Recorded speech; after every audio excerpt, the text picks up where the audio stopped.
Showing differences in learners, Gabrielle Schlickman describes her own perspective on learning to ski. Now, I want to raise another example because, as it turns out, I started to learn to ski at the same time my daughter did.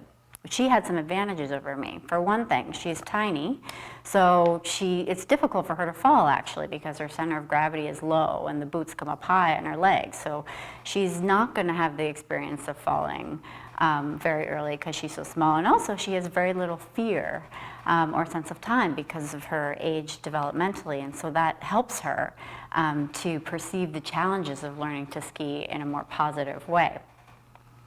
When I started to learn to ski, I had some advantages too. I had ice skated previously, so I understood the sense of balance around that. And I really wanted to do it. I was highly motivated to do it because I wanted to ski with my daughter. So I started to ski. Eventually, we got our daughter into skiing lessons. And then my husband decided that I was ready for intermediate hill. So we went up to this intermediate hill, and we got up there, and I'm looking down, and I'm looking at the slope, and it looks very steep to me. And I start to panic. I start to feel my heart race. I'm sweating. I'm very nervous. I have the skills. I know I can do it. I'd learned to turn. I felt like I could. I kept trying to internally bolster myself around that, but I started to go down, and I fell. And all of a sudden, that changed everything. Where I was a little nervous before, all of a sudden I was really in feeling of panic. And my husband was a little bit down from me, and I thought, I'll just ski down to him. So I go down, I got right past him, and I fell again. And I'm looking down, the slope continues to remain very steep, and I'm thinking to myself, I don't know if I can do this. And what I realize is I'm standing there, and I'm trying to get myself psyched up to turn down the hill again, knowing that I'll probably fall. My husband is staring behind me on the hill, and him looking at me, even though he loves me and doesn't want to leave me because he wants to help, is making it worse. It's making me feel more stressed and more nervous and making me less capable of getting down the hill. So I kept saying, go, just go, I'll be fine. And he was like, I'm not going to leave you here. So I go down, finally he goes down, I follow him down, I fall again. Finally, I get down past the steep part, and then I'm on the beginner hill, basically, that I had done previously. And I start to feel okay, but my heart's still racing because it takes a while for that to fall off. So my body's still appraising this as tough, as difficult, like I might fall, I feel fear.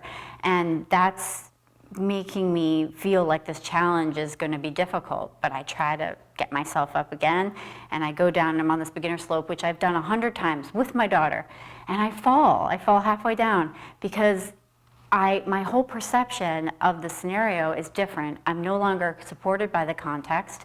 I'm carrying with me my experience on the intermediate hill, and I'm perceiving this beginner hill as if the challenge is too great for me to move on with.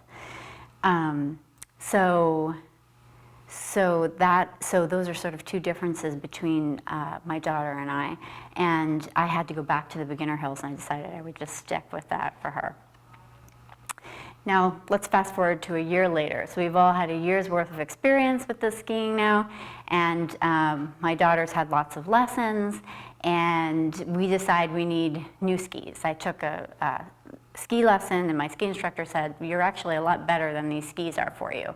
And I'm thinking to myself, what does that mean? But as a developmental psychologist, I tried to put that in context and say, well, the skis are sort of getting in my way. They were good for me when I was just starting, but now, as it turns out, they're too short for me, which helped me stay up when I was first starting, but now it just means they're getting in my way because I'm putting so much pressure on the skis that I'm basically skiing on this much ski as opposed to this much ski. So I went to try out some new skis, and it was like the world opened up to me. Again, I changed the context. I'm on the same hills I was doing before. All of a sudden, I can go faster, I can turn better, and it was way more fun.